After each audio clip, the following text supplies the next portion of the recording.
की जो चेहरा मोहरा है, आप नोट करेंगे कि जो हरियाणवी अपनी डस्टिक्स जो एरिया की हमारी गांव की लड़कियां होती हैं वो बिल्कुल सिंपल दिखती है ऐसी, उसके चेहरे की बनावट भी ऐसी। मैंने बताया जेनेलिया कि हम हरियाणा में गाँव की जो हमारी लड़कियाँ हैं वो बिल्कुल आप जैसी शक्ल होती है, उनकी इतनी सीधी सादी होती है।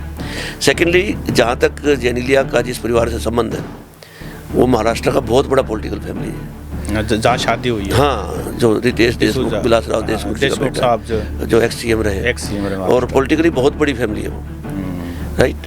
और लेकिन उसके अंदर कोई ऐसा मैंने देखा नहीं, डाउन टू अर्थ है, बिल्कुल। आहिस्ता से बताया कि मेरा बेटा और मेरी वाइफ आ गए। रूटीन में होना चाहिए था कि बुलाओ उनको, हाँ है ना, हाँ जी बुला लो। नो, आमिर खान ने पूछा कहाँ है, मैंने कहा जी वो खड़े। सचिन, कैन यू बिलीव कि वो बंदा अपनी सीट से उठ के गया और 50-60 मीटर चल के मेरी फैमिली को रिसीव करने गया। आफ्टर दैट जब मैंने अपने बेटे को बताया ले आमिर सर बात करेंगे, तो जो पहला उनका संवाद था चिन्मय के साथ, उन्होंने कहा कि Chinmay, I am working with your father, मैं तुम्हारे फादर के साथ काम कर रहा हूँ, इज वेरी गुड एक्टर। तो मेरे बेटे की नज़र में तो मुझे इतना ऊंचा उठाना और ख़ुद को ये कहना कि मैं इनके साथ काम कर रहा हूँ, देन आई फील कि इस बंदे में एक गजब की इंसानियत है और इसको मोरल, इसके बहुत वैल्यूज इसके पास बहुत है। लेकिन ये जो फिल्म है ये दरअसल ये एक आमिर खान की फिल्म नहीं, मैं इसको मानता, ये उन बच्चों की फिल्म है जिन्होंने इसमें थोड़ा सा डिसेबल होते हुए भी इतना एफिशिएंटली काम किया है।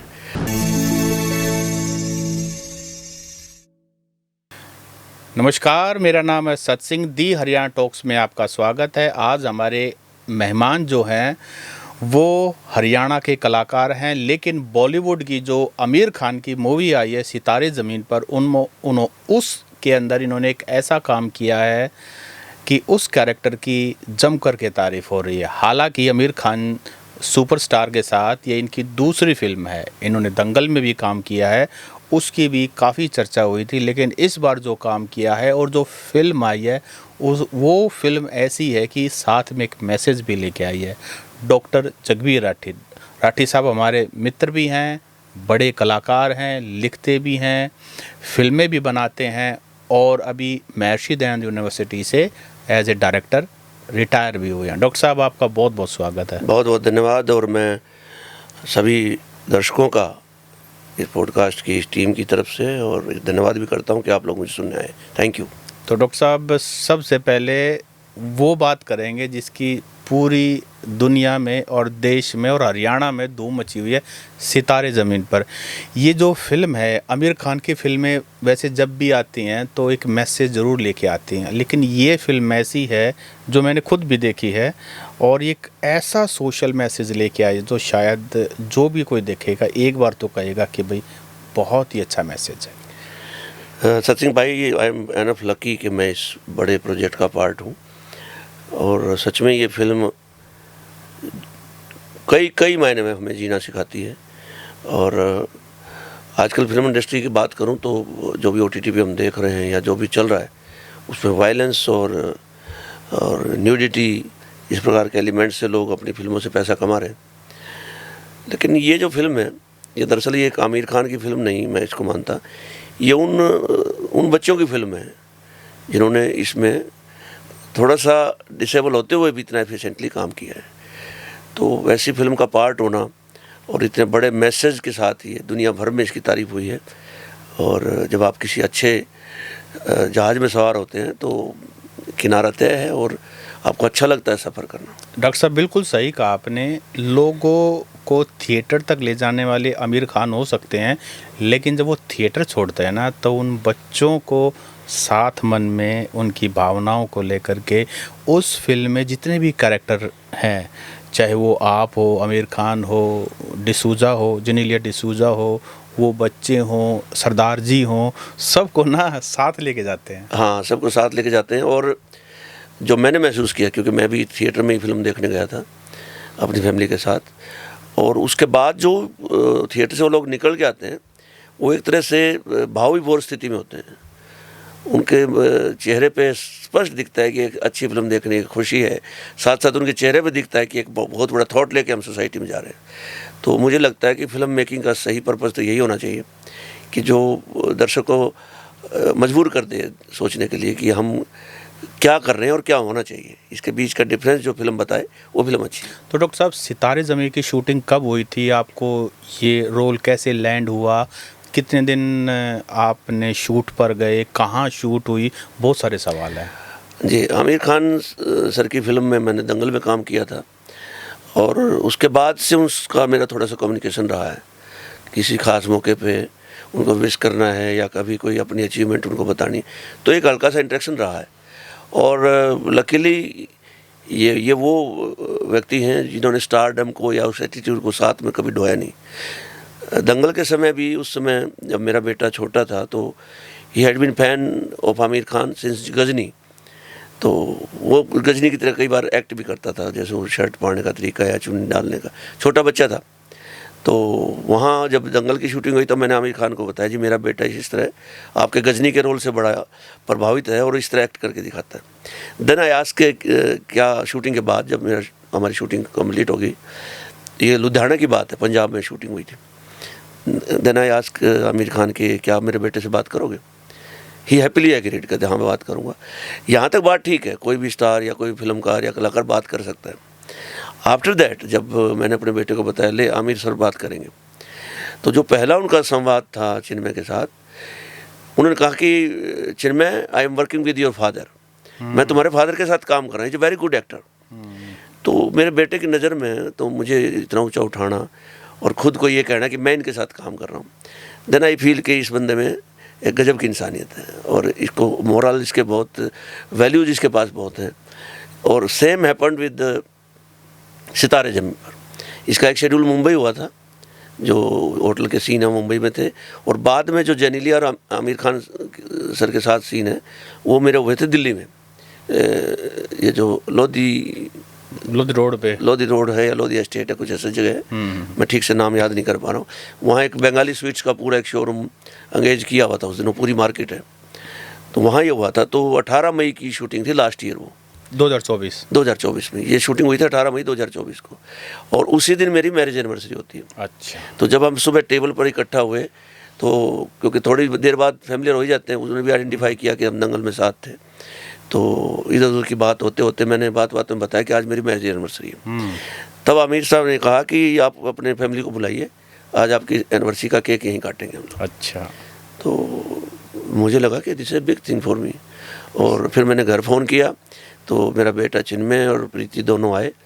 तो जब वो आ गए तब शॉट देके जब फ्री हुए तो वो थोड़ी दूरी पे खड़े हुए थे, जैसे प्रोडक्शन वाला कहते हैं आप यहाँ बैठ जाओ।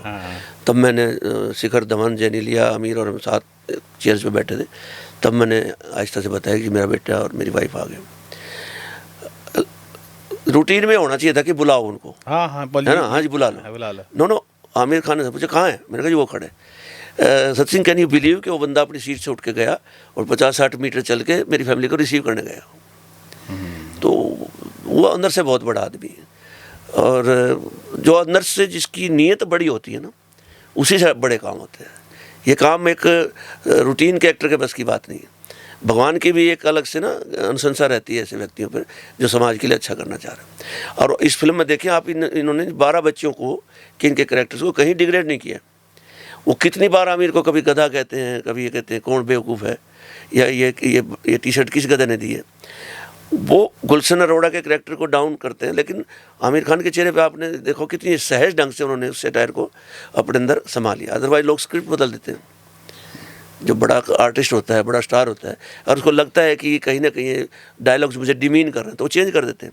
लेकिन उन्होंने बच्चों की परफॉर्मेंस को ऊपर रखा, खुद को नीचे रखा। और एक बार जैसे फिल्म में बताया था, आमिर खान ने खुद को टिंगू कहलवाया है। ऑब्वियसली ये कितनी बड़ी वो है, रेलेवेंसी है वो सब्जेक्ट के साथ। भाई he is the basketball coach, जब आपका कद होता, लेकिन उसकी माँ कहती है मैंने कोच को थप्पड़ मार के तेरे को भर्ती करवाया था, ये ऑब्लिगेशन थी उस पर। और इसी कारण उसकी जो स्पोर्ट्स ऑफिसर, ज़्यादा इज्जत नहीं होती, तो कहीं ना कहीं उसको लगता होगा कि मैं सिफारशी भर्ती हुआ हूँ या मैं जुगाड़ से भर्ती हुआ, तो वो ज़्यादा सीरियस नहीं है लाइफ के बारे में। यहीं से ट्रांसफॉर्मेशन दिखाया उसका। अच्छा डॉक्टर साहब, आप आमिर खान साहब के बारे में तो बताया आपने, जेनेलिया डिसूजा भी इसके अंदर है, उनके साथ भी मुलाकात? जेनेलिया डिसूजा के साथ मैंने दिल्ली का जो शेड्यूल था वो किया था, और मैंने सेट पे जो उनकी जो चेहरा मोहरा है, आप नोट करेंगे कि जो हरियाणवी अपनी रस्टिक्स जो एरिया की हमारी गांव की लड़कियां होती हैं वो बिल्कुल सिंपल दिखती है ऐसी, उसके चेहरे की बनावट भी ऐसी। मैंने बताया जेनेलिया को कि हरियाणा में गांव की जो हमारी लड़कियां हैं वो बिल्कुल आप जैसी शक्ल होती है, उनकी इतनी सीधी सादी होती है। सेकेंडली, जहाँ तक जेनेलिया का जिस परिवार से संबंध है वो महाराष्ट्र का बहुत बड़ा पॉलिटिकल फैमिली है, जहाँ शादी हुई है। हाँ, जो रितेश देशमुख, विलासराव देशमुख जी का देशमुख बेटा, साहब जो एक्स सीएम रहे, रहे और पॉलिटिकली बहुत बड़ी फैमिली है वो, राइट। और लेकिन उसके अंदर कोई ऐसा मैंने देखा नहीं, डाउन टू अर्थ है बिल्कुल। और बल्कि मैं तो सिंपली, जैसे हम लोग वेट गेन कर लेते हैं, मैं उस दिन टेबल पे मैंने पूछा भी आप इतने बड़े स्टार आप मेंटेन कैसे करते हैं? हम तो 2 दिन ज़्यादा रोटी खा ला मोटे हो जाओ। तो आमिर ने तो कहा कि मैं तो डिसिप्लिन में नहीं रहता, खाने पीने के मामले में मैं ज़्यादा केयर करता, बट जेनेलिया सेट कि मैं अपने रूटीन को लेके बहुत डिसिप्लिन हूँ, आइदर डाइट है, एक्सरसाइज है, वट एवर इट इज़। तो जब आप इस प्रकार की बातें एक नए आर्टिस्ट से करते हैं तो इट मीन्स दैट कि आपके अंदर ना दिमाग में कोई ऐसा फितूर नहीं है कि मैं इतनी बड़ी फैमिली की बहू हूँ या मैं इतनी बड़ी स्टार हूँ। तो वो सामने वाले जो हम जैसे कम काम करने वाले एक्टर्स को कंफर्ट करती हूँ, फिर हम बड़ा खुल के काम करते हैं। क्या जेनेलिया इतनी सुंदर है जितनी पर्दे पे दिखती है? आपको इससे ज़्यादा सुंदर है, उससे ज़्यादा सुंदर है। Yes. वो सुंदरता मतलब जितनी हमें कैमरे पे दिखती है पर्दे पे, उससे ज़्यादा सुंदर है।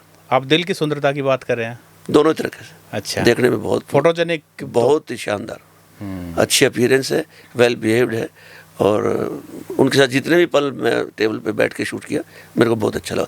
और दूसरा बिहेवियर उनका भी, कैन यू बिलीव कि जब मेरी वाइफ और बेटे ने उनके साथ फिल्म जो ली तो सेल्फी जो थी सी ऑफर्ड के अलावा मुझे दो, मैं करती हूँ सेल्फी, मुझे आपसे ज़्यादा अच्छी करनी आती है। उनका कैमरा लेकर उसने खुद की, और मेरी वाइफ ने भी कहा कहते मुझे लगा ही नहीं इतनी बड़ी स्टार है। जबकि बहुत से कई बार ऐसे इंसिडेंट हो, किसी ने एक या 2.5 फिल्म की है, आप उनसे बात करोगे तो उनकी गर्दन नीचे नहीं होती। तो जो सही कहते हैं ना, मनती फलानी वृक्षाणी, जिन पेड़ों पर फल अच्छे लगते हैं या जो वही झुके होते हैं, विनम्रता वो नहीं होती। आमिर खान की जो मुझे मेमोरी याद है, एक वो हम जब कॉलेज वगैरह में थे तो एक गाना आता था, पापा कहते हैं बड़ा नाम करे, कयामत से कयामत, कयामत से कयामत तक, शायद उनकी पहली फिल्म थी। पहली फिल्म थी। और आमिर खान वाकई में आज बड़े स्टार हो गए हैं।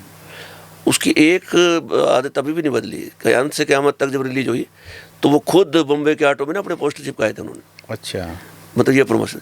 और इस फिल्म के लिए भी उन्होंने किसी यूट्यूबर को, किसी छोटे बड़े हर चैनल को, सबके आगे अपनी बात कही। तो ये वो अपने प्रोजेक्ट से, अपने मिशन से स्टिक टू रहता है, ये बहुत बड़ी बात है। मिस्टर परफेक्शनिस्ट ऐसे ही नहीं कहते उनको। हाँ, वो जो करते हैं, मतलब अब ये फैसला देखो, कहते मैं OTT पे रिलीज नहीं करूँगा। ये बहुत रिस्की फैसला था ऐसे समय में जब उनका एक आम स्ट्रीम में कुछ लोग विरोध भी कर रहे हैं। उसके बाद भी कहते थिएटर में रिलीज करूँगा, क्योंकि मैं सिनेमा से हूँ, मैं सिनेमा को जिंदा करना चाहता हूँ। और जब मैं तो ये कहता हूँ कि जब आपकी जेब में एक सुरक्षित निधि है तो ऐसे फैसले ले लेने चाहिए। अच्छा डॉक्टर साहब, जो आपका कैरेक्टर है उस पे आते हैं। जो आपका कैरेक्टर है उसमें आप एक बच्चा है स्पेशल, मेंटली, करीम नाम, हाँ वो है, और उस पर आप जुल्म कर रहे हैं, फिल्म में दिखाया है। वैसे तो आप बहुत ही संवेदनशील आदमी, हम जानते हैं, लेकिन फिल्म की बात करें तो वो जो बंदा, क्या वो वाकई में? हाँ, वो बिल्कुल ऐसे ही थे। और जब वो डायलॉग था कि ये पोछा तेरी माँ लगाओगी, और जब लड़का कहता है कि मेरी माँ की तो डेथ हो गई, उस समय मैं वहाँ सेट पे ना, मेरे को बहुत अजीब लगा, मैं तकरीबन रोने को हो गया। तब मैंने जो प्रसन्ना डायरेक्टर को कहा कि मैं आप मेरे से ना बिल्कुल अपोजिट काम करवा रहे हो, क्योंकि मैंने अपनी लाइफ में ख़ासतौर से ऐसे बच्चों के लिए, या जैसे विश्वविद्यालय में दिव्यांग बच्चों के लिए मैं हरदम चैरिटी करता रहता हूँ। देन देखो, एक और बात बताता हूँ, जो डायरेक्टर प्रसन्ना की मेहनत बताता हूँ। इन बच्चों से कितना बढ़िया काम उन्होंने लिया। क्या आपको लगता है कि ये रूटीन एक्टर की तरह इन्होंने काम किया होगा? ऐसा कुछ नहीं है। इन बच्चों पर इतनी मेहनत उन्होंने की है, इनको इस बात के लिए कंफर्ट दिया है कि हाँ आप फिल्म में काम कर रहे हैं। एक मेंटल मेकअप, उनका मेंटल मेकअप करना बहुत ही मेहनत की, शायद 2-3 साल की मेहनत लगी होगी। जब मैं, जो संबित देसाई है लड़का जो करीम का रोल किया, जब मैं उसके साथ रोल कर रहा था तो रूटीन में जैसे मैं उसकी ना हेल्प कर रहा था, संबित आप इसको ऐसे करो, तब डायरेक्टर मेरे को एक तरफ ले गए कि तो आपने इसको बिल्कुल भी कुछ भी इनपुट मत दो। तो मैंने कहा जी मैं तो इसकी मदद कर रहा हूँ, इसके कंफर्ट के लिए बात कर रहा हूँ। कह रहे इनका कंफर्ट की जो लेवल हमने सेट किया हुआ है, राइट, और इस पर बहुत मेहनत लगी है। तो ये एक जिद्दी आदमी ऐसी फिल्म बना सकता है। आप कितने साल तक लगे रहते हो यार। हम तो मैं कोई गीत बनाता हूँ, अगर वो शाम जब रिकॉर्ड होती है, अगर मैं रिलीज ना करूँ तो मुझे बेचैनी हो जाती है। लेकिन लोगों ने रजिस्ट किया इस फिल्म को, इसका रिसर्च है, इसकी स्क्रिप्ट है, प्लस ऐसा बताते हैं हज़ारों बच्चों का इन्होंने ऑडिशन किया था, उसमें से 15 शॉर्ट लिस्ट किया, फिर 500 को शॉर्ट लिस्ट किया, उसमें से फिर 150 बच्चों को शॉर्ट लिस्ट किया। उसके जो अपर लेयर है ये वो बच्चे हैं, यानी कि जो ये 12 है टोटल, 12 हैं, प्लस जो अपोजिट टीम के हैं बहुत से बच्चे हैं जी इसमें। जी जी। ये शायद 150 तो ये सभी के सभी दिव्यांग बच्चे हैं? बिल्कुल। ये ऐसा नहीं कोई एक्टिंग कर रहा है Down syndrome? No no no no, Down syndrome बिल्कुल है इनका। और अभी भी जैसे मैं स्क्रीनिंग पे गया था तो जो सम्मित है, जो करीम है, वो देखते दूर से चिल्लान के उछल उछल के खुश हो गया, मेरे बॉस आ गए, मेरे बॉस आ गए सभी। लेकिन वो वैसे ही है बच्चे। अच्छा। लेकिन इस समय तक हम सबको उनसे प्यार हो गया, हमें लगता है। मुझे लगता है वो जो फिल्म आपने शूटिंग की, उसके बाद फिल्म रिलीज़ हुई, स्क्रीनिंग पर भी आप मुंबई गए, वो क्या कहानी? अभी हमने आपके फ़ोटो पिक्चर्स देखे थे, आमिर खान, जिनेलिया और बाकी सभी बच्चों आजकल फिल्मों का ना कास्टिंग जो कंपनीज हैं वो कास्ट करती हैं, और इस बार भी कास्टिंग बे ने इसका वो लिया था, ये कंपनी है, ऑडिशन लिया था। और आई वाज श्योर कि अगर आमिर खान की फ़िल्म के लिए मेरा वो जा रहा है तो मैं सिलेक्ट हूँगा। और सिलेक्शन के बाद प्रसन्ना से मेरी बात हुई, जो डायरेक्टर हैं, कहने लगे इसमें बड़ा अच्छा रोल है। तो एक्चुअली क्या होता है कि जो हम जिस स्लैब पे मेरे जैसे एक्टर काम कर रहा है, तो हमें ये खतरा ये होता है कि जब आप शूट करके आए, एडिट में उतने होंगे कि नहीं होंगे। तो इसलिए मैं इसका ज़्यादा प्रचार मैंने किया भी नहीं। मैं दंगल में भी ऐसा किया था। दंगल में तो मैं फिल्म रिलीज के 2-3 शो के बाद भी तक जब लोगों के फ़ोन आने शुरू हुए तब मैं बता रहा था कि मैं इस फिल्म में हूँ। हाँ, इस बार जब इसके टाइटल ट्रैक में मेरी अपीयरेंस हुई तब मेरा हौसला हुआ कि हाँ मैं फ़िल्म का हिस्सा हूँ। और बाद में जब अब मेरे को जो कम्प्लीमेंट्स मिले हैं, फिल्म के जो कथानक है, इसका जो स्टोरी लाइन है, उसमें मेरा कैरेक्टर ही जो मैंने किया हुआ है होटल के मालिक का, वो एक टर्निंग पॉइंट देता है कि उसको डर दिखा के उससे पैसे ले जाके इस टीम को मुंबई ले जाया जाता है। तो ये एक प्रोसेस है, और हो सकता है सैकड़ों लोगों के ऑडिशन में उसमें से मैं सेलेक्ट हुआ हूँगा। डॉक्टर साहब, आप जैसा शरीक इतना बड़ा कलाकार, और जब इस तरह की फिल्म करके आता है सुपर डुपर स्टार के साथ, मेहनत लगती है, समय लगता है, आपका एक्सपीरियंस है, सारी बातें हैं, लेकिन फाइनली जब वो पर्दे पर आता है, आप अपनी फैमिली के साथ बैठ करके लिबर्टी थिएटर में आपने देखी होगी, तो वो क्या अनुभव था? वो मेरे लिए ना, ये जो लोग पहचानना शुरू करते हैं आपको, जैसे मैं जिस सीट पे बैठा हूँ उससे नेक्स्ट सीट पे किसी ने मुझे नोटिस किया कि लगी ये इस फिल्म में है, फिर 2 आदमी और देखते हैं, फिर 3 देखते हैं। और मैं जिस समय ये शो देखने गया तो फिल्म खत्म होने से 5 मिनट पहले उन्होंने शो रोक दिया और दे अनाउंस्ड कि इस फिल्म का एक एक्टर हमारे बीच है। आफ्टर दैट लोगों ने फ़ोटो खिंचवानी शुरू की, ये किया वो किया। बट मुझे लगता है ये अभी ये डेस्टिनेशन नहीं है। आपकी कोई प्रशंसा करता है, मैं इसमें एक डिफरेंस समझता हूँ कि मेरे पास ना न्यू जर्सी से, न्यूयॉर्क से, मेरे पास ऑस्ट्रेलिया से, ऑल ओवर इंडिया से जो भी लोग मुझे जानते थे, उन्होंने बतौर एक्टर मेरे पास फ़ोन नहीं किया। वो ऐसे खुश हो रहे थे जैसे वो खुद इस फिल्म में काम कर रहे हैं, खुद अपने आप को देख रहे हैं। तो मुझे लगता है कि अगर एक कलाकार डाउन टू अर्थ रहता है तो उसका जो अप्रेजल लेवल है या उसके जो बिलोंगिंगनेस है, बॉन्डिंग जो ऑडियंस का, वो बहुत ज़्यादा बढ़ती है। मैं इसीलिए हरियाणा कलाकारों को कहता हूँ कि जब आपको कोई सिक्योरिटी थ्रेट नहीं है तो ये बाउंसर बूंसर लेके क्यों चलते हो आप? जब तक कुछ देखो, अगर महिला कलाकार है उसके साथ मैं समझ सकता हूँ, बट मैंने आमिर खान को भी देखा मुंबई में, यहाँ भी काम करते देखा, उसके अंदर ऐसी कोई फॉर्मेलिटी नहीं है। वो बिल्कुल एक आम आदमी की तरह आता है, कोई आवाज़ देता है तो उसको रिस्पॉन्ड करता है, कोई कहता है मुझे फ़ोटो खिंचवानी तो फ़ोटो खिंचवाता है। और अब जैसे मेरी उनसे वाकफ़ियत और बढ़ गई है, मैं बॉम्बे गया तो दूर से आके मुझसे गले भी मिले हो। He was very much happy कि मैं आया। उन्होंने इस बात को रिकॉग्नाइज़ किया कि आप दिल्ली से या रोहतक से फिल्म की स्क्रीनिंग के लिए आए हैं, और इट्स गुड फॉर मी। लेकिन डॉक्टर साहब, ये बिल्कुल सही बात है, आमिर खान साहब ने आपको रिकॉग्नाइज़ किया, लेकिन बहुत सारे लोगों ने फिल्म इसलिए भी देखी है कि इसमें डॉक्टर जगबीर राठी है। वो मेरे जो फ्रेंड सर्कल है या रिप्रेजेंटेशन मानने लगते हैं, हमारी हरियाणवी का भी रिप्रेजेंटेशन है इसमें। और ये बात तो तय है, ये फिल्म छोटी नहीं है। जब ऑल ओवर वर्ल्ड ये रिलीज हो रही है और मेरे एक ऐसे कैरेक्टर के साथ जो हरियाणवी स्लैंग के साथ है, हरियाणवी अपीयरेंस के साथ है, तो निश्चित रूप से बोली को तो प्रमोशन मिलेगी।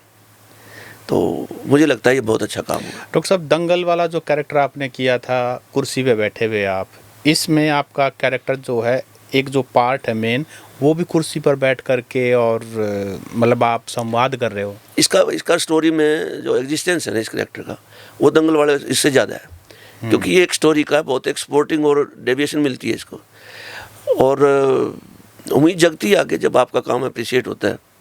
जैसे ना एक होता है बैड एक्टर, एक एक्टर, एक गुड एक्टर, तो जब ऐसी प्रशंसाएं मिलती है, इवन आमिर खान की तरफ से भी, गुरपाल ने भी प्रशंसा की, विजेंद्र काड़ा ने भी मेरे काम की प्रशंसा की, तो वहाँ जितने भी एक्टर मिले सब ने मेरे को रिकॉग्नाइज करके प्रशंसा की जिन्होंने फिल्म देखी हुई। तो इससे आपके ना हौसले खुलते हैं, पंख खुलने शुरू हो जाते हैं, आप फिर एक लंबी उड़ान के लिए तैयार हो जाते हैं। बिल्कुल, जो आप टर्निंग पॉइंट की बात कर रहे हो ना, थोड़ा सा, क्योंकि बाकी तो फिल्म देख के आओ तो पता तभी लगेगा, लेकिन थोड़ा सा रेफरेंस के लिए बता दूं, ये मानिए कि वो फिल्म जो है ना, एक ऐसे डेड एंड पे पहुंच जाती है कि भाई बच्चों के पास पैसे नहीं है, अगर आप वाला वो सीन ना हो तो ये मानिए फिल्म वहीं ख़त्म है। इसीलिए याद वो रहा, वहीं ख़त्म है। यस, वो फिल्म खुलती है उसके बाद। इसीलिए याद रहा मैं लोगों को ना, थिएटर के बाहर आने पर लोग उस करेक्टर को याद करते हैं। और मेरे पास जो कमेंट आ रहे हैं सोशल मीडिया पे, वो यही कहते हैं, अच्छा किया आपने उनको फ्लाइट के पैसे दिए। लेकिन इसे फिल्म सिखाती बहुत कुछ है, और उन माँ बाप के लिए सैल्यूट है जो जिनके घर में ऐसे बच्चे हैं। आपने देखा होगा इसमें एक संवाद आता है, जो गुरपाल हैं एक्टर, वो जो उस स्कूल के जो डीन बने हुए हैं, वो कहते हैं कि आमतौर पर नॉर्मल बच्चे बड़े होकर अपने अपने काम पे चले जाते हैं, माँ बाप अकेले रह जाते हैं और घर बूढ़ा होने लगता है। कह रहे हैं ये जो ऐसे बच्चे हैं ये घर को बूढ़ा नहीं होने देते। तो ये एक ऐसा डायलॉग था कि उससे ना रोंगटे, देखो मेरे सुनाते हुए मुझे कुछ, तो सच में जब माँ बाप होते हैं ना, माँ बाप वही वो दुनिया है। जब कोई नौजवान पेरेंट्स बन जाते हैं, माँ बाप बन जाते हैं ना, वो असली दुनिया का हिस्सा हो जाते हैं। और इसी तरह लास्ट का इसका क्लाइमैक्स जो है, वो इतनी बड़ी सीख देता है कि हम वैसे मारामारी में आज कितनी मारामारी करते हैं। मैं तो कह रहा हूँ हरियाणा के कलाकारों को ये फिल्म जरूर देखनी चाहिए, जो एक दूसरे को गाली गलौज करते रहते हैं, मेरे ज़्यादा फॉलोवर है, मेरे फैन हैं, या मेरे यूट्यूब पे ज़्यादा व्यू आए, इनको देखनी चाहिए। क्योंकि हार जीत कुछ नहीं है लाइफ में, नथिंग। और वो जो इसका एक थीम लाइन है, सबका अपना अपना नॉर्मल है, ये बात सही है। तो उनको अपना नॉर्मल पहचान के ना, थोड़ा बी पोलाइट, बी काम, लड़ते रहते हैं आपस में, एक दूसरे को गाली गलौज करते हैं। ये फिल्म देखो, ये बच्चे आपको बहुत कुछ सिखाते हैं। उस फिल्म में ना, वैसे तो क्लाइमैक्स तो ऑब्वियसली हमारे ऑडियंस जाके देख के आएंगे, लेकिन एक और बड़ा उसमें ऐसी चीज़ है जो काफ़ी एक मैसेज भरा है।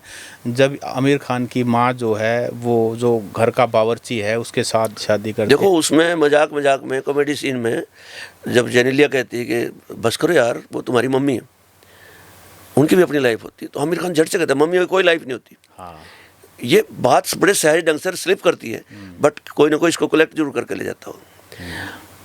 ये एक मैसेज है कि जब बच्चे बड़े हो जाते हैं, माँ बाप आपको पालने पोसने के अलावा भी कहीं ना कहीं उनकी निजी लाइफ है, राइट।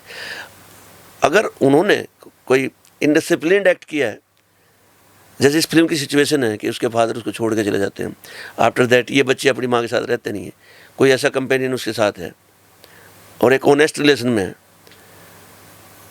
मतलब लॉयल रिलेशन में, तो मुझे लगता है बच्चों को अपने माँ बाप के बारे में सोचना चाहिए। हालांकि ये बहुत इम्प्रैक्टिकल बात है कि आज भारत जैसी सोसाइटी में हम ऐसा सोचें, लेकिन बहुत सी फैमिलीज हैं, बहुत से बच्चे हैं ऐसे जो ऐसा करते हैं, अपने पेरेंट्स का ख्याल रखते हैं। डॉक्टर साहब, ये फिल्म सितारे ज़मीन पर आने के बाद आप जैसे बहुत खुश हैं, आमिर खान साहब, पूरी कास्ट खुश है, वो जो 12 बच्चे हैं उनकी मेंटल स्टेट क्या है? अरे उनकी मेंटल स्टेट मुझे लगता है कि दे फील नोटिस्ड, और उनके माँ बाप के लिए, माता पिता के लिए पहली बार शायद जीवन में मौका आया होगा। अब से पहले तो भीड़ में शायद अपने बच्चे को ना किसी को देखने से बचाते होंगे, होता है ऐसा, लेकिन अब शायद उनके पास मौका है कि वो अपने बेटे को जानबूझ के ऐसा खुल के चल बेटा, और वो बताते होंगे he is the man, he is the person जो आपने पर्दे पे देखा। लेकिन माँ बाप के लिए ना बच्चे जो होते हैं ना, ये असली उपलब्धि। अच्छा, मैंने देखा वहाँ, छोटी सी बात है, वहाँ जब PVR में हम देख रहे थे, पॉपकॉर्न के लिए टब, जब ब्रांडिंग के टब वहाँ बांटे जा रहे थे, उन पॉपकॉर्न के जो टब थे, उन पे उन बच्चों की फ़ोटो है आमिर खान के साथ। कैन यू बिलीव को जो पेरेंट्स थे उन टॉप को कलेक्ट करके एज ए सोविनियर घर लेके जा रहे थे, सो टची है ना। तो इससे ज़्यादा क्या बात होगी भाई। They are not seeking for any trophy, वो कुछ नहीं देख रहे हमारे बेटों को ट्रॉफी में।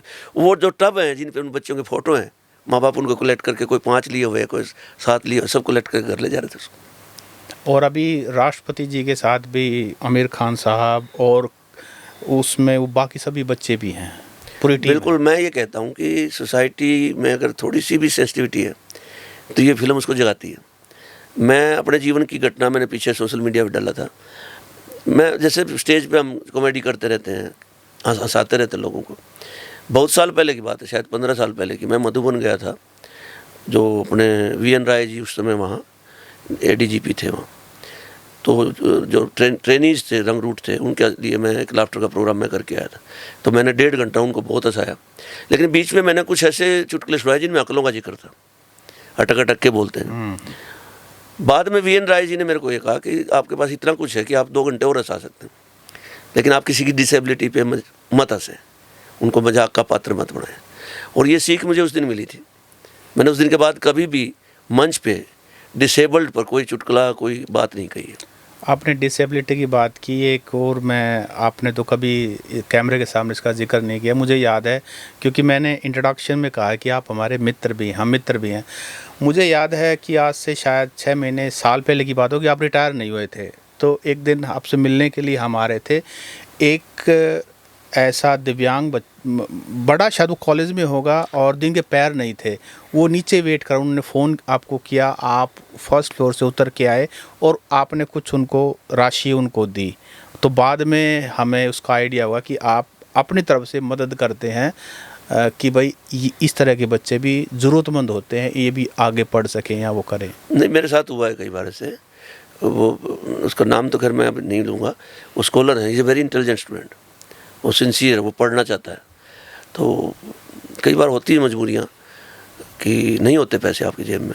तो कई बार ऐसे बच्चे आते थे कि गुरुजी मेरे को 2000 रुपये चाहिए। तो कई बार ऐसे भी हम अपनी जेब में हाथ मारे, तो मैंने कहा भाई मेरे पास ये 2200 रुपये हैं, तो आधे आधे कर लें। तो उसने कहा गुरुजी काम नहीं चल रहा। मैं चल तू एक काम कर, तू अपने ले जा, 200 रुपये बाड़ा बाड़ा देते। हाँ, लेकिन इससे ना कोई फ़र्क नहीं पड़ता। Charity page. और ये चैरिटी कैसे काम आती है मैं आपको बताता हूँ। मैं जब कवि सम्मेलन का एक सीज़न था कि मैं बहुत दिन में 3-3, 4-4 कवि सम्मेलन किया करता। तो कई बार रात को दिल्ली से 2 या 3 बजे मैं खुद ही ड्राइव करता था गाड़ी। तो जब आप लगातार एवरी डे नाइट जाग रहे हैं तो आपको नींद आ जाती है। तो 2-3 बार चांस ऐसे हुए कि मैं गाड़ी चलाता सो गया हूँ, और जब बिल्कुल सामने से ट्रक बिल्कुल नज़दीक, तो ऐसा लगता है कि कोई हाथ पकड़ के आपको उठा रहा है। तो ये जो आपको जगा रहा है ना, ये वो चैरिटी जगा रही है आपको। तो वो होता है। और शायद इस फिल्म के लिए भी आमिर खान को जो कमबैक मिला है, मैं सिर्फ इन बच्चों की किस्मत मानता हूँ इसमें, कि इनकी जो भगवान ने इनकी किस्मत में कुछ डेफिशिएंसी दी है, तो एक कितनी बड़ी एफिशिएंसी दे दी। जब तक फिल्म इंडस्ट्री रहेगी ये इतिहास रहेगा, इन बच्चों का नाम रहेगा। डॉक्टर साहब एक और समझाओ, क्योंकि फिल्म इतनी प्यारी है, इतनी बढ़िया, इतना मैसेज भरा है, तो दिल करता उसके बारे में बात करी जाऊँ। पर एक और समझाओ, वो जो सरदार जी हैं आमिर खान के साथ जो वार्तालाप करते हैं उसमें नॉर्मल की बात करते हैं, ये क्या है, वो उसको कहते हैं बॉडी पार्ट है, ये नॉर्मल है, तो वो जो नॉर्मल वाला समझाते हैं, एक बार वो और समझाओ। वो हर चीज़ का ना, जब इसके अलावा एक ऐड ऑन करो इसमें, जब उसको चाय पूछता है वो बता कि कितने चम्मच डालूं, तो आमिर खान कहता 6 डालो, कहता आपका ये नॉर्मल, कहता ये मेरा नॉर्मल है। तो वही बात है कि मैं जो कैरी कर रहा हूँ फिजिकली या मेंटली, वो मेरा है। सरदार जी ये कहना चाहते हैं कि जो है ये अलग है ना, बट ये मेरा नॉर्मल है भाई, मैं तो इसके साथ रखता हूँ। मेरे को इससे ना बोझ लगता है ना कुछ, भाई मेरे लिए ये नॉर्मल है, आपका अपना नॉर्मल है। तो ये एक मैसेज है। और सच बात तो यही है, ये जो लोग जलते बुनते हैं ना, उनसे भी कोई शिकायत, क्योंकि उनका नॉर्मल वही है। तो हर किसी का अपना अपना वो है। लेकिन मुझे लगता है कि आदमी को सेंसिबल होना चाहिए। अच्छा डॉक्टर साहब, अब थोड़ा सा हरियाणा की बात करते हैं। हरियाणा में आपने काफ़ी लंबे समय से फिल्मों में आप काम कर रहे हो। आपकी फिल्म अभी एक बैंगन जी वाली फिल्म भी आने वाली है, उससे पहले भी आपने काफ़ी फिल्में की हैं। तो डॉक्टर साहब, हरियाणवी फिल्म इंडस्ट्री और जो ये बॉलीवुड का लेवल, आप 2 बार आमिर खान जैसे सुपरस्टार, दंगल और उसके बाद सितारे ज़मीन पर आप करके आए हो, तो क्या फ़र्क है बेसिकली? कब आएगा हमारा हरियाणा? या फिर जैसे साउथ है, उनका अपना ही एक अलग लेवल, अपनी ही दुनिया है। इसमें दो बात है, वन इज कंटेंट, आप क्या बना रहे हैं, और सेकेंडली आपकी मार्केट, क्योंकि ये सीधा सीधा ना धंधा मार्केट से जुड़ा हुआ है। तो अभी हरियाणवी फिल्मों की मार्केट है नहीं। और कंटेंट की जहाँ तक बात है, अभी तक जो हरियाणा के मेकर्स हैं, हम लोग यूट्यूब से बाहर निकले नहीं हैं। हमारे यूट्यूब पे जो नाटक आते हैं, पारिवारिक नाटक है, या सास बहू, ननद देवर, हाँ थोड़ा बहुत वायलेंस की तरफ हम बढ़े हैं। तो वो साउथ की जो फिल्में हैं ना, उनसे इंस्पायर होकर हम कुछ इंसाफ की फिल्में बनी हैं, वायलेंस है जिसमें ये। आप एक अपने हरियाणा के शहर का नाम ले रहे हैं भाई, क्राइम में इस पे ये करना है वो करना है। हमारा हरियाणा अभी ठीक है, क्राइम बहुत हो रहे हैं, मर्डर भी हो रहे हैं, तो उसकी सही नब्ज कहाँ पकड़ी हमने? तो किसी भी शहर में क्राइम का अपने आप को बड़ा भाई दिखाना अपने हरियाणा में कहाँ रिवाज है? तो जब तक आप सेंसिटिव कंटेंट, हरियाणवी में बहुत सी ऐसे कंटेंट अभी पेंडिंग हैं सोशल लेवल पे, जब इनको टच करेंगे। मेरी अभी मैंने फिल्म बनाई है, उसका कंटेंट मैंने इसी तरह डाइवर्ट किया कि उसमें कहीं हरियाणवी के नाम पे ऐसा नहीं देखेंगे या दामन पहन रही है या चुनरी ओढ़ रही है, धोती कुर्ता किनका है ना। हरियाणवी का मतलब आपकी इंस्टिंक्ट है। आप धोती कुर्ता या दामन पहनने से हरियाणवी थोड़ी होते हैं। आप क्या बिहेव करते हैं, आपका किसी भी विषय पर आपका दृष्टिकोण क्या है, वो हरियाणवी होना चाहिए आपका, राइट। जो सीमा पे जवान लड़ता है वो मॉडर्न गैजेट्स के साथ ही लड़ता है ना। हरियाणवी जो भी फौजी है, बहादुर फौजी है हरियाणा का, वो जब वहाँ लड़ता है तो गैजेट्स तो मॉडर्न है ना, हाँ उसका जिगरा हरियाणवी है। तो इसी तरह कंटेंट में जो सोल है, हरियाणवी सोल, जब तक वो नहीं आएगी हरियाणवी सिनेमा उठेगा नहीं। जब सोल आएगी तब हमारा ऑडियंस का लेवल बढ़ेगा, हमारी एक्सेप्टेबिलिटी बढ़ेगी और हम बिजनेस करना शुरू करेंगे। कौन कौन से बड़े कलाकारों के डॉक्टर साहब ये फिल्म सितारे ज़मीन पर, अगर हरियाणा की बात करें तो? क्योंकि जैसे आपने पीछे के भी, आजकल लोग एक दूसरे की को प्रोग्रेस को देख करके, उन्नति को देख करके थोड़ा सा जलते भी हैं, वो करते हैं, लेकिन बहुत सारे लोग सपोर्ट भी करते हैं, ऐसी बात नहीं है, करते हैं, बहुत करते हैं। तो अगर कुछ बड़े बड़े कलाकारों के भी फ़ोन आए कि भाई बहुत बढ़िया राठी साहब, डॉक्टर साहब अच्छे कर रहे हैं, नाम बेशक ना बताना चाहें आप ना बताएं, या अभी नहीं, वो जिनके फ़ोन आए वो हरियाणा के नहीं है। अच्छा, वो हरियाणा के नहीं है, हो सकता है उनके पास फिल्म देखने का टाइम ना हो अभी ये हो सकता है। अच्छा, तो मैं एक्सपेक्ट भी नहीं करता। हाँ। भाई मैंने फिल्म में काम किया, दिस इज़ माई वेंचर। मैंने इसलिए थोड़ी किया कि हरियाणा का कोई बड़ा कलाकार इस फिल्म को देखकर मुझे फ़ोन करेगा। लेकिन इंस्पायर तो हो सकता है, होना चाहिए। सबका अपना अपना नॉर्मल ये उनका नॉर्मल है, बस उनको लगता है भाई ठीक है यार, ये बात हो कि आ गया तो हम भी तो हैं। और मैं भी, मुझे लगता है कोई बड़ा जो कोई काम कर रहा है ना, हाँ। मैं किसी पे एहसान थोड़ी कर रहा हूँ। हाँ। मैं अपनी सेटिस्फेक्शन के लिए या किसी अच्छे काम का पार्ट होने के लिए कर रहा हूँ। जी। अच्छा डॉक्टर साहब, आने वाले दिनों में आपके कौन कौन से और प्रोजेक्ट हमें देखने को मिलेंगे? क्या कोई बॉलीवुड का भी कोई प्रोजेक्ट है? हाँ है, अभी अमेजन की एक आर्ट ऑफ डार्कनेस में, उसमें मैंने एक अली फजल के साथ काम किया है। और अभी TVF का भी एक जो सीरीज आती है ना, पंचायत के मेकर जो, इन्होंने मुझे कास्ट किया है। और मेरे अपने प्रोडक्शन हाउस की एक बहुत ही शानदार एक अलग से हरियाणवी फिल्म आ रही है, जिसका नाम बैंगन है, एक कॉमेडी फिल्म है और बहुत ही एक प्यारा फैमिली ड्रामा है। उसको देखेंगे तब लोग सोचेंगे हरियाणवी में भी ऐसी फिल्में बन सकती हैं। वैसे डॉक्टर साहब, मैं आपको एक बताऊं कि ये जो फिल्मों को गांव में जो शुरू में जब हम बड़े हो रहे थे तो काफ़ी सारी फिल्में हरियाणवी बनी थी, लेकिन ज़्यादातर गांव में यही सुनने को मिलता था कि हरियाणा फिल्मों में टाइम इन्वेस्ट करना, पैसा इन्वेस्ट करना, बर्बाद होना है। लेकिन आपने तो शायद पूरा बदल दिया। नहीं, आप पता है कि जब आप अपने खुद को पहचान के आगे बढ़ते हैं तब फेलियर के चांस बहुत कम होते हैं। अब आपका डिक्शन ठीक नहीं है, आपने अपने कैमरा प्रेजेंस पे कोई काम नहीं किया है, आपने सिर्फ अपनी शक्ल देख के लगा कि मैं स्मार्ट हूँ, सुंदर हूँ, and then you are claiming कि मैं बॉम्बे जा रहा हूँ और मैं काम कर रहा हूँ। मुझे लगता है कि अगर आप उस शहर में जाओ तो अपने आप को तैयार करके जाना चाहिए। काम बहुत है एक्टर्स के लिए, हरियाणवी के लिए भी बहुत काम है। जैसे फिल्मों में एक टाइम में पंजाबी का रुतबा था, अब हरियाणवी का रुतबा है। तो हरियाणवी जो हमारे एक्टर्स हैं, अभिनेता अभिनेत्री हैं, उनको जाना चाहिए, बट अपने आप को तैयार करके। जी, तो डॉक्टर साहब, वाकई में जो फिल्म आपने की है, मैं आपको दोबारा से उसके लिए बहुत बहुत बधाई देना चाहूँगा, ख़ास करके इसलिए क्योंकि वो सिर्फ फिल्म नहीं है, वो अपने आप में एक सीख है, मिशन है, एक मिशन है, Humanity का, yes. और जो हम साथ लेके आए हैं। तो डॉक्टर साहब, आपने हमें समय दिया पॉडकास्ट में, thank you. Haryana the Haryana talk का थैंक यू, और द हरियाणा टॉक के माध्यम से मैं आमिर खान सर को भी थैंक यू करना चाहता हूँ कि आपने दोबारा हरियाणा के एक एक्टर को अपनी फिल्म के लायक समझा। Thank you.